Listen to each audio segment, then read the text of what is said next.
ముందుగా చంద్రబాబు నాయుడు గారికి, పవన్ కళ్యాణ్ గారికి మా వాలంటీర్ ద్వారా మా ఆవేదన చెప్తున్నామండి. మరి మీరు గత 6 నెలల నుంచి మరి వాలంటీర్ వ్యవస్థ కొనసాగిస్తాము, పరిశీలిస్తాము, ఆలోచిస్తాము అని అనేక ఎక్స్‌ప్లనేటరీ మార్క్స్, అనేక క్వెషన్ మార్క్స్ పెట్టుకుంటా వచ్చారు. మరి మాకు దానికి తగ్గ ప్రతిఫలం ఏంటంటే 6 నెలల తర్వాత మీకు సరైన జీవో లేదు మిమ్మల్ని కొనసాగించడానికి. మీకు సరైన అవగాహన మేము ఎలా పెట్టాలి అర్థం కావట్లేదని అని క్వెషన్ మార్క్ వేశారు. మరి ఏ అవగాహనతో మీరు మమ్మల్ని వరదల్లో వాడుకున్నారండి? ఏ ఏ ఒక్క జీవోతో మమ్మల్ని వరదల్లో డ్యూటీలకి రమ్మని టెలికాన్ఫరెన్స్ తీసుకుని మరి అప్పుడు లేని జీవోలు మరి అప్పుడున్న జీవోలు ఇప్పుడు లేవని ఎట్లా అడుగుతున్నారు నాకు అర్థం కావట్లేదండి. మేమే క్వశ్చన్ చేస్తున్నాం, మీరు మమ్మల్ని క్వశ్చన్ చేయటం కాదండి. ఇప్పుడు వాలంటీర్గా మేము మిమ్మల్ని అడుగుతున్నాము, జీవో లేదు మీకు, మిమ్మల్ని కొనసాగించాలి అంటే జీవో లేదు, వ్యవస్థ ఉంది అంటున్నారు. మరి వ్యవస్థ ఉన్నప్పుడు వాలంటీర్లు ఏమైపోయారండి? మరి అటెండెన్స్ యాప్లో మరి ఎంతకాలం 6 నెలల దాకా మరి ఏ జీవోతో మీరు కొనసాగించారని అడుగుతున్నాం మేము ఈరోజు. ఎంతకాలం మేము మిమ్మల్ని ఏం అడగలేదండి, మీరు ఇస్తారని మేము వెయిట్ చేశాము. మీరు ఉద్యోగ భద్రత ఇస్తా అన్నారు, మా బకాయిలు ఇస్తామన్నారు, మా యొక్క వేతనాన్ని మీరు 5,000 నుంచి 10,000 చేస్తామన్నారు. ఈ అన్నిటికీ మేము సరే ఇస్తారని చెప్పి చాలా వెయిట్ చేశాము. తీరా లాస్ట్కి వచ్చేసరికి మీరు ఇచ్చిన డెసిషన్ ఏంటంటే జీవో లేదు. సరే జీవో లేదు, జీవో ఇవ్వాల్సిన బాధ్యత మీకు ఉంది కదండి. దాని జీవో రద్దు చేయకుండా దాన్ని కొనసాగించే బాధ్యత కూడా మీదే ఉంది కదా. మరి కొనసాగించవచ్చు కదండి. జీవో అన్న పేరుతో మమ్మల్ని అందరినీ ఈరోజు పక్కన పెట్టడం మీకు ఏమాత్రం సబమా అని మేము అడుగుతున్నామండి మిమ్మల్ని. మరి ఎంతమంది వాలంటీర్లు ఈరోజు రోడ్డును పడి మాకు కావాలి మా ఉద్యోగాలని చెప్పి అడుగుతున్నారు. ఇవన్నీ మీరు చూస్తున్నారు, అయినా సరే మీరు ఎటువంటి ఆన్సర్ మాకు ఇవ్వట్లేదు. మీరు మాకు కనుక ఇట్లాంటి ఆన్సర్స్ ఇవ్వని పక్షంలో మీరు సరైన డెసిషన్స్ తీసుకుని మేము న్యాయస్థాన పోరాటానికి వెళ్ళాలని నిర్ణయించుకున్నామండి. రాష్ట్ర వ్యాప్తంగా కూడా 2,60,000 మంది వాలంటీర్ల సమస్య ప్రభుత్వానికి 6 నెలల నుంచి మా గోడు చెప్తున్నప్పుడు కూడా ఎంత వేదన తెలియజేసినా కూడా పెడచెవును పెడుతుంది ఈ ప్రభుత్వం మీద. మేము ఇక అలా కాదు అని చెప్పి మేము దేవస్థానం టు న్యాయస్థానం ఒక కార్యక్రమాన్ని రూపొందించుకోవడం జరిగింది. దేవస్థానం పేరుతో దేవుడి దగ్గరికి వెళ్ళి వీళ్ళ మనసులు మారాలి. ఎన్నికల టైంలో ఇప్పుడు ఒక మాట చెప్పారు వీళ్ళు, మేము అడగకుండా ఉగాది పచ్చడి తిన్నట్టుగా సంతోషంతో వాలంటీర్లకి అందరికీ మేము న్యాయం చేయబోతున్నాం. గత ప్రభుత్వంలో వీళ్ళకి అన్యాయం చేశారు, వీళ్ళకి జీవోలు సరిగ్గా ఇవ్వలేకపోతున్నారు, మేము మీకు భద్రత కలిపిపోతున్నాం. నెలకు 5,000 రూపాయలు ఏం సరిపోతాయి? పప్పు రేట్లు, పెట్రోల్ రేట్లు పెరిగినాయి, అన్ని రేట్లు పెరిగినాయి. దాని తగ్గట్టుగా మీకు వేతనాలు కూడా పెంచుతాం, 10,000 రూపాయలు చేస్తామని చెప్పేసి ఉగాది కానుకగా ఆ రోజున ప్రతిపక్ష నాయకుడు చంద్రబాబు నాయుడు గారు అలాగే పవన్ కళ్యాణ్ గారు ఎన్డీఏ కూటమికి ఏర్పడి ఆ రోజున మనకి ప్రకటన చేశారు.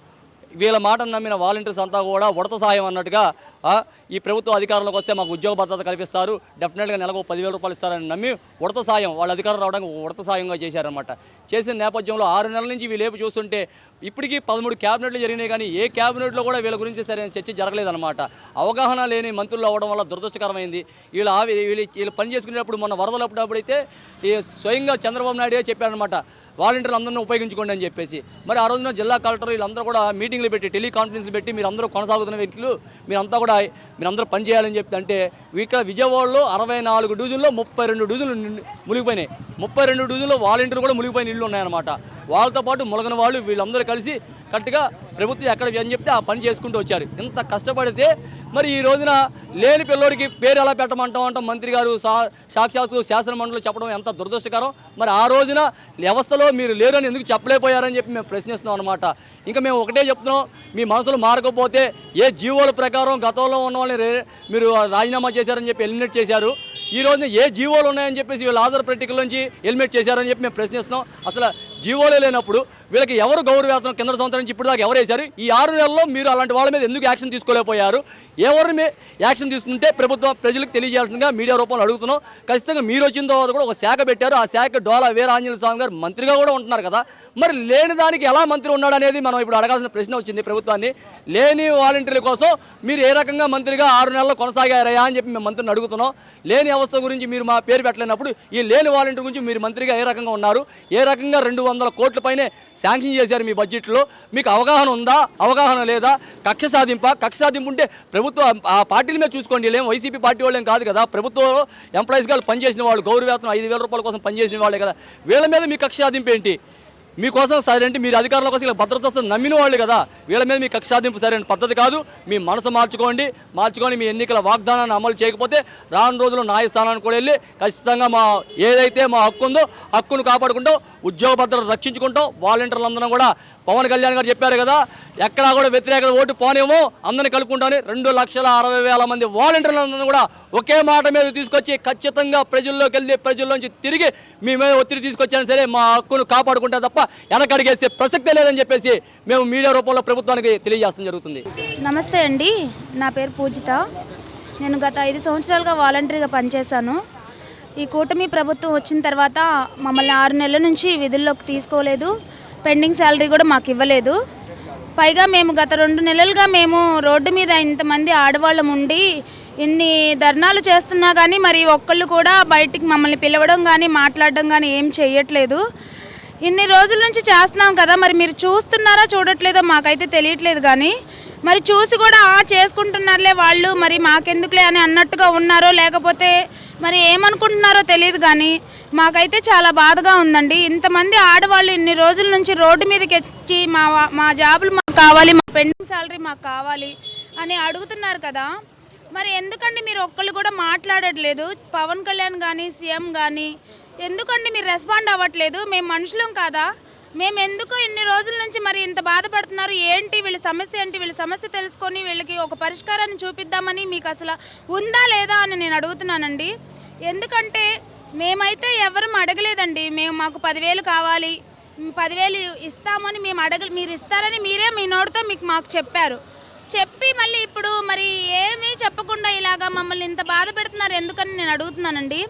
దయచేసి మాకు ఏదో ఒక న్యాయం చేయండి. తీసుకుంటామంటే తీసుకుంటాము ఖచ్చితంగా అని మరి తీసుకొని మీరు సీఎం సీట్లో మీరు ఇంతమంది ఓట్లేసి మిమ్మల్ని సీఎం సీట్లో కూర్చోబెట్టారంటే ఎందుకండి? మిమ్మల్ని మీ మాటలు నమ్మి మిమ్మల్ని మీ ఒక పదవిలో కూర్చోబెట్టారంటే ఆ పదవికి న్యాయం చేస్తారని మరి మీరు ఎందుకు చేయట్లేదు? మరి మేము మాత్రం ఓట్లు వేయలేదా? మీకు ఎందుకు మిమ్మల్ని నమ్మి ఓట్లేసాము?